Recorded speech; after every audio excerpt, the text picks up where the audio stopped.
تعرف شنو اللي يوجعني انا؟ مثلا انا نعرفك ضحى، وبالحق نعرف قديش انت في الدنيا انسانه محترمه، وقديش انت انسانه معناتها شوف الكلمه عرفت زواليه وبنت باب الله هذيك هي معناتها. انا مانيش نغزر لك لا تيك توكوز لا حتى شيء. توجعت قلت ضحى ما تستاهلش حاجه هكا معناتها. باهي ما تهنيتش، ما هو فما جلسات صلحيه، فما اجراءات تتعمل باش ما يكونش طلاق مجرد جرة قلم ولا كلمة تخرج من فم الراجل ولا من فم المرأة تنهي علاقة تبنيت قدش من شهر. سيد على حسب الورقة مشى للمأذون الشرعي هذايا، قالوا راني باش نطلق مرتي حضوريا، حضر الزوج، غابت الزوجة، الطلاق. وقبل وعندك العدة في يدك، وإذا كان يحب يرجعك أو عنده العدة يرجعك فيها معناتها، وأنت يلزمك ترجع حتى بعد خروج صدور الورقه. علاش ما حميتش روحك بقانون تونسي؟ انا كاتبه صديقي في تونس انا. كاتبه صديقي تونسي انا. اما لا الورقه هذيك ما عندها حتى معنى. ما عندها حتى معنى في تونس. انت تو في تونس تتسمى؟ ليه معناها باش نطلق معناها، فهمت؟ قدمت قضيه. اي حاليا مازلت على ذمته بالقانون التونسي. فاي واحد في تونس باش يطلق يقعد مازلت على ذمه العبد هذاك معناها مطلقه، قدم قضيه في الطلاق. وبديتوا في الجلسات ولا لا؟ مش باش يجي هو. اي وانت شنو وضعيتك هكا تو؟ خاطر انا فما مثال قدامي نتاع الممثله ليلى الشابي مع اردني، ممثله مع اردني، نفس السيناريو قعدت معلقه برشا. هذيك اللي تولي تحب على حقها وفزيت الدنيا دوك تقعد تتبع. انت تحب شيء؟ ما نحب شيء انا حتى غادي ما حبيت على شيء. دبشي جبته غادي وكل شيء؟ باش نطلعوا في الطياره دبشي ما خديت شيء، تو مازلت غاديك مقدمه قضيه في الطلاق وطلقنا معناها بعد 3 شهور، تعديو 3 شهور وطلقنا ومازلت ناخذ في مازلت حتى غادي فما قضايا وكل شيء. قضايا شنو؟ معناها بشويه هو قضايا محامين جاوب محامين جاوب. انت مو عندك اغراضك الشخصيه مازالوا غادي ولا لا؟ مشيت باش تجيبهم ولا لا؟ بالقانون تاخذهم. حبيت تاخذهم بشكل ودي ولا لا؟ لانه هذا حقك البسيط. لا قانون، كل شيء بالقانون. وقسما برب الكعبه اول مره بحلف في بث انه انا جيت لا بدي بيتي. خلص قالوا اخذت اغراضها، انا عمري ما مش راح اصور ومش راح افرجي ولا شيء. طيب بدون ما احكي ولا شيء، خلص في قضاء في القانون، مش راح احكي خلص.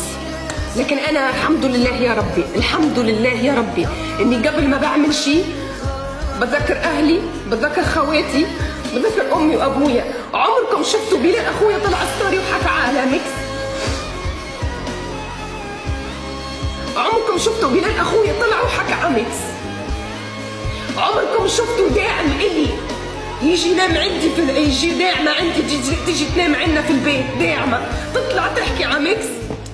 ما هو اسرار بيتي ما طلعتهاش انا.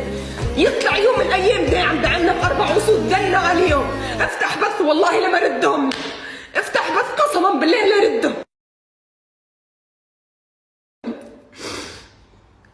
اندليت على 4 اسود دني عايرني بيهم حياتي كامله، ناس داعمتني اكثر منه. قعدت افتش الداعم هذا بكشي عايش معايا تحت التخت، يمكن عايش معايا تحت التخت وانا مش داريه، يمكن عايش معايا تحت التخت. تطلع ما تدافع على مرتك يمكن في الايام، اطلع وقول يعني داعم امبارح يحكي علي واليوم انت تضحك انت وياه. قسما بالله بدب وجهي.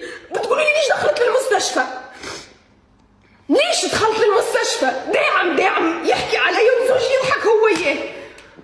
ليش دخلت ليه دخلت للمستشفى؟ بتحب الدراما وضعيفة بتحب الدراما، ليش دخلت للمستشفى؟ مش عايشين في اللي عايش فيه، خلص وصلت لهون ولهلا ومش طالعة ولا شيء. لو بحكي ربع من اللي صار لي انا كل السوشيال ميديا تيجي معاي، والله ما بدي استعطاف وببكي، والله ما بدي ارجع.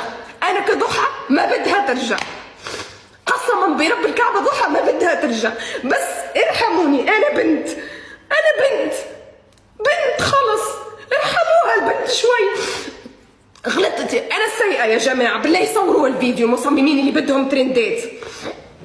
انا السيئه وانا السبب الطلاق، وانا اللي غلطت على ميكس، وانا اللي غلطت على كل شيء، وميكس طلقني وخلص. راضيين هيك؟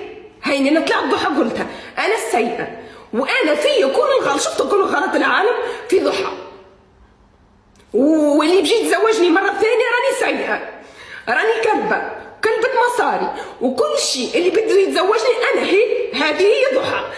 الناس بدهم، في ناس معينين بدهم ضحى تطلع صورتها هاي ضحى استعرفت. انا سيئه، يطلعوا من يوم بكره يقولوا بدنا نهددها. شو بدك تهدد؟ ماي مرتك طلع لها صورها مثلا. شو رحمه؟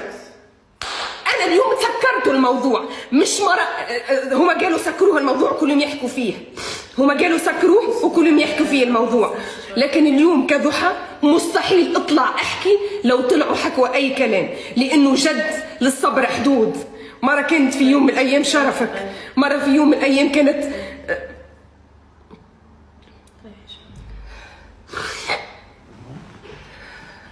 ما اخذتش مهر، ما اخذتش كل شيء الحمد لله، وراضيه به الشيء هذا كله الحمد لله. يعني ولا همي مصاري ولا اخر مره، يعني من الاول احنا مش طالبين، احنا في تونس يعني صح ما ناخذوش مهر، لكن عندنا شيء اخرين. كتبت قانون تونسي